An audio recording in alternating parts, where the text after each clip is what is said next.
বাংলাদেশের সর্বশেষ গুরুত্বপূর্ণ আপডেট সংবাদে আপনাকে স্বাগত। শুরুতে সংবাদ শিরোনাম, পরে বিস্তারিত। শুরুতেই জানাবো, ডক্টর ইউনূস সরকারের সমালোচনা করা রিপোর্ট প্রত্যাহার ব্রিটিশ এমপিদের। বাংলাদেশের ক্ষমতাচ্যুত সাবেক প্রধানমন্ত্রী শেখ হাসিনার পক্ষ নিয়ে অন্তর্বর্তীকালীন সরকারের সমালোচনা করে যুক্তরাজ্যের একাধিক এমপির দেয়া প্রতিবেদনটি প্রত্যাহার করা হয়েছে। খবর দ্য গার্ডিয়ানের। এরপর জানাবো, 2 লক্ষ কোটি টাকা হাতিয়েছে এস আলম গ্রুপ। মোহাম্মদ সাইফুল আলম ওরফে মাসুদ বাংলাদেশে এস আলম নামে পরিচিত। ব্যাংক খাতে তার দাপট ছিল পাহাড়তুল্য। এই দাপটের তিনি প্রায় 10টি ব্যাংক ও একটি আর্থিক প্রতিষ্ঠান একেবারে খালি করে দিয়ে গেছেন। 2,25,000 কোটি টাকা বিদেশে পাচার করে নিয়ে গেছেন। এই বিপুল পরিমাণ অর্থ দিয়ে 18 কোটি মানুষের বার্ষিক বাজেটের 4 ভাগের 1 ভাগ পাওয়া যেত। অর্থাৎ বাংলাদেশের সমস্ত মানুষ যদি এক বছর কোনো কাজ নাও করে তারপর এই টাকায় সারা বছর তারা বসে খেতে পারত। এত বিপুল সংখ্যক টাকা হাতিয়ে নিয়েছে শেখ হাসিনার ঘনিষ্ঠ এই এস আলম গ্রুপ।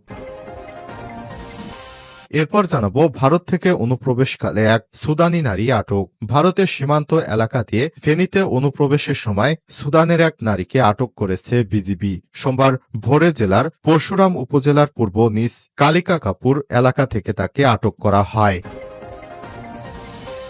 জানাবো, দিল্লি ফ্যাসিবাদের কেন্দ্রীয় কার্যালয়ে পরিণত হয়েছে রিজভি। পার্শ্ববর্তী দেশ ভারত ফ্যাসিবাদের সেফ হোম, আর দিল্লি যেন ফ্যাসিবাদের কেন্দ্রীয় কার্যালয়ে পরিণত হয়েছে বলে মন্তব্য করেছেন বাংলাদেশ জাতীয়তাবাদী দল বিএনপির সিনিয়র যুগ্ম মহাসচিব অ্যাডভোকেট রুহুল কবির রিজভি।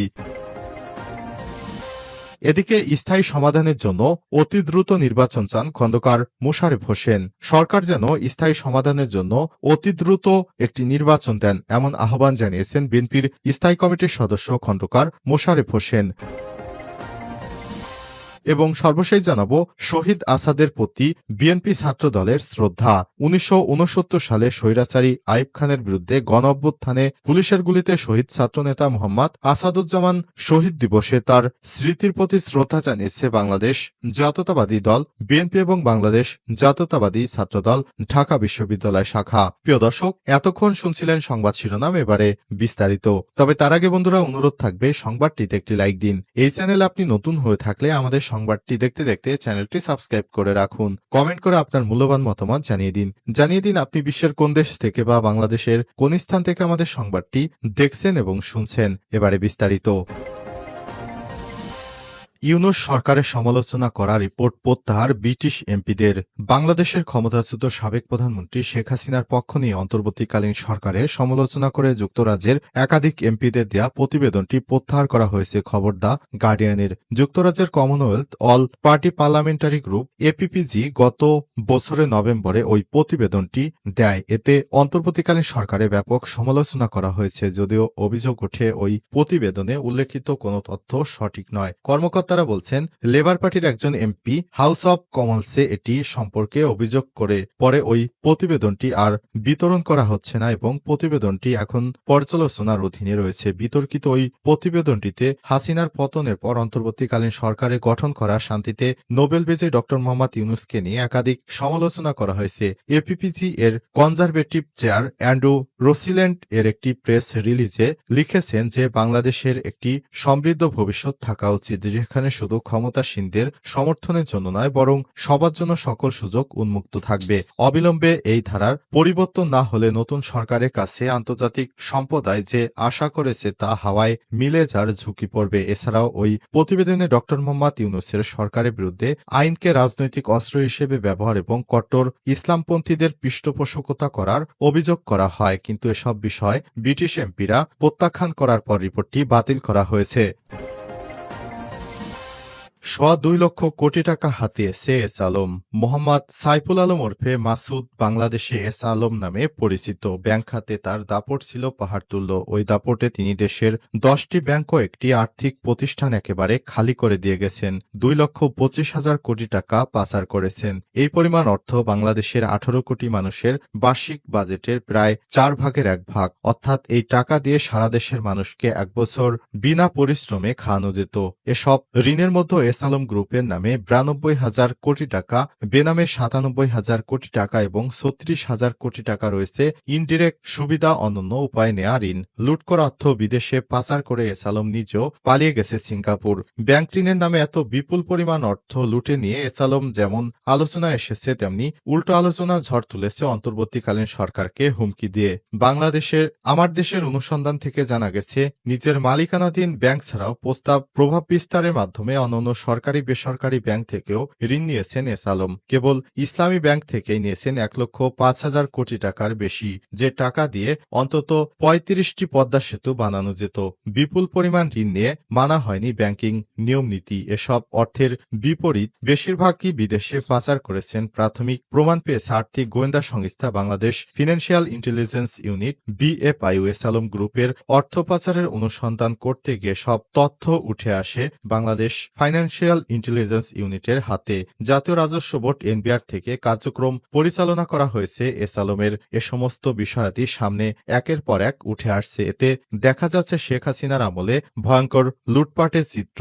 জনসাধারণ যাদের আর্থিক খাতে জ্ঞান নেই, তারা এ সম্পর্কে না বুঝলেও যারা ব্যাংকিং ও আর্থিক খাতের সঙ্গে জড়িত, তারা বুঝতে পারছেন যে দেশে কি পরিমাণ লুটপাট করা হয়েছে। শ্বেতপত্র বিষয়ক কমিটি ড দেবপ্রিয় ভট্টাচার্যের মতে বাংলাদেশ থেকে শুধু চুরি নয়, বরং মহা ডাকাতি করা হয়েছে।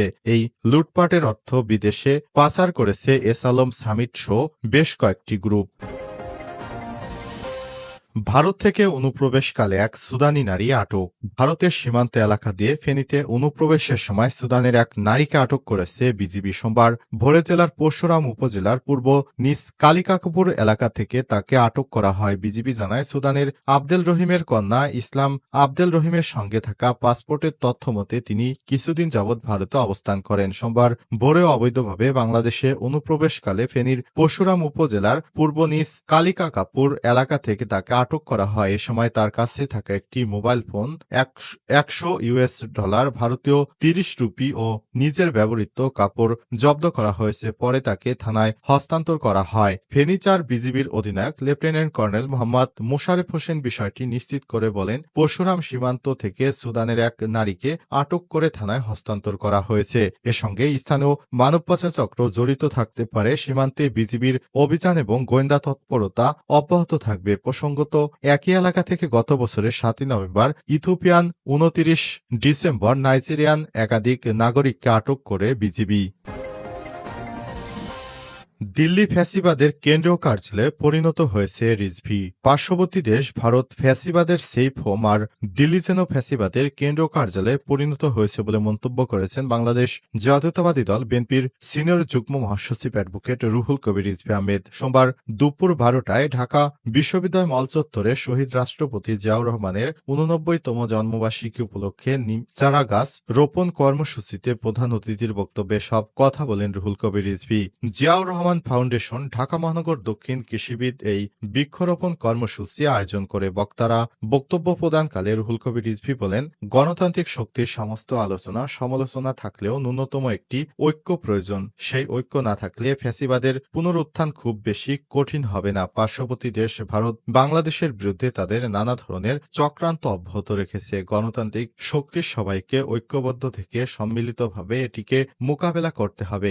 বিশ্ববিদ্যালয় ক্যাম্পাসগুলোতে ছাত্র রাজনীতির আগের যে আনন্দ, সেটি শেখ হাসিনার সময়ে হারিয়ে গিয়েছিল উল্লেখ করে তিনি আরো বলেছেন, শেখ হাসিনার আমলে ঢাকা বিশ্ববিদ্যালয় ফ্যাসিবাদের প্রাণকেন্দ্রে রূপ নিয়েছিল। বর্তমান সেই পরিস্থিতি নাই। এটা যে কত আনন্দের তা বলার অপেক্ষা রাখে না। প্রেসিডেন্ট জিয়াউর রহমানের বনায়ন কর্মসূচি সম্পর্কে রুহুল কবির রিজভী বলেছেন, শহীদ প্রেসিডেন্ট জিয়াউর রহমান দেশব্যাপী ব্যাপক হারে বনায়ন কর্মসূচি পালন করেছেন। পরবর্তী সময়ে তিনি বিভিন্ন গুরুত্বপূর্ণ কর্মসূচি পালন করেন। পরবর্তী সময়ে তার সহধর্মিনী ও বিএনপি নেত্রী বেগম খালেদা জিয়া এই বনায়ন কর্মসূচি সামাজিক আন্দোলনে রূপান্তরিত করেন। জিয়াউর রহমান ফাউন্ডেশনের নির্বাহী পরিচালক অধ্যাপক ড ফরহাদ আলিম ডোনারের সভাপতিত্বে অনুষ্ঠানে জাতীয় বিশ্ববিদ্যালয়ের উপাচার্য অধ্যাপক মোহাম্মদ লুৎফুর রহমান, ঢাকা বিশ্ববিদ্যালয়ের প্রক্টর সহযোগী অধ্যাপক সাইফুদ্দিন আহমেদ, ঢাবি সাদা দলের আহ্বায়ক ড মোর্শেদ হাসান খান, জিয়াউর রহমান ফাউন্ডেশনের নেতৃত্ববৃন্দ সহ ছাত্রদলের বিভিন্ন ইউনিটের নেতাকর্মীরা উপস্থিত ছিলেন।